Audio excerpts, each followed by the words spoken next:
स्वागत है आप सबका मेरी भविष्यवाणियों की पुस्तक में। तो आइए हम आज के पवित्र वचन को पढ़ेंगे जो कि परमेश्वर के दास प्रेरित अंकुर यूसुफ नरोला जी के द्वारा लिखा गया है।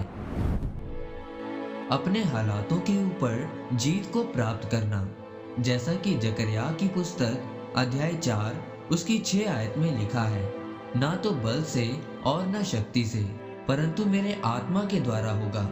मुझ सेनाओं के यहोवा का यही वचन है।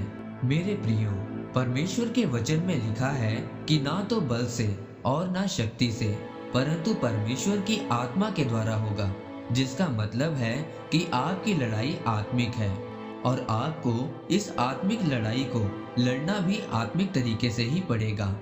बाइबल में लिखा है कि जब दाऊद गोलियत को मारने गया तो गोलियत अपने देवताओं का नाम लेकर दाऊद को श्राप देने लगा और दाऊद को ललकारने लगा, लेकिन दाऊद चुप नहीं रहा, बल्कि उसने उसी समय गोलियत को जवाब दिया। उसने कहा कि तू मेरे पास भाला लेकर आया है, लेकिन मैं तेरे पास सेनाओं के यहोवा के नाम से आया हूँ। परमेश्वर आज ही तुझे मेरे हाथ में कर देगा और मैं तेरे सिर को तेरे धड़ से अलग करूंगा। इन वचनों को बोलकर दाऊद ने एक ही पत्थर से गोलियत को मार डाला। ये सिर्फ परमेश्वर की आत्मा के द्वारा ही हुआ, क्योंकि परमेश्वर का आत्मा हर समय दाऊद की अगुवाई करता था। मेरे प्रियो, दाऊद छोटा होने के बावजूद भी बलवान था, क्योंकि जब वो भेड़ बकरियों को चराता था तो उस समय उसने शेर और भालू को मारा था। परमेश्वर ने दाऊद के जीवन में जो योजना रखी थी, उसी तरह से परमेश्वर ने उसकी तैयारी भी करवाई।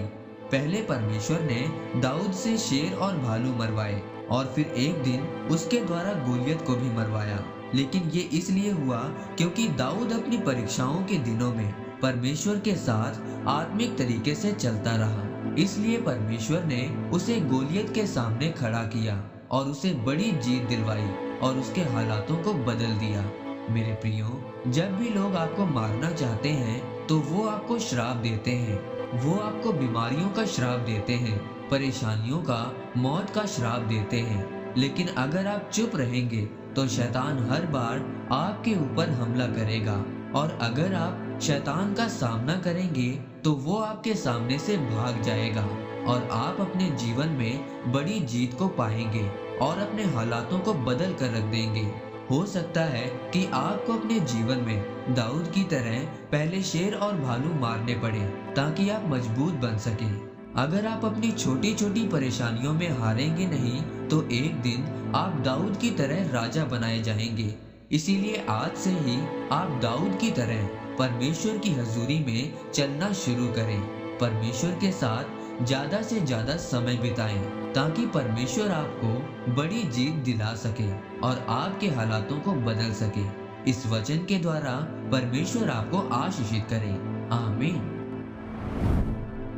आइए परमेश्वर के दास के द्वारा लिखे गए इस अंगीकार को आप मेरे साथ एक मन होकर करें। सर्वशक्तिमान परमेश्वर, इस वचन के लिए मैं आपका धन्यवाद करता हूँ।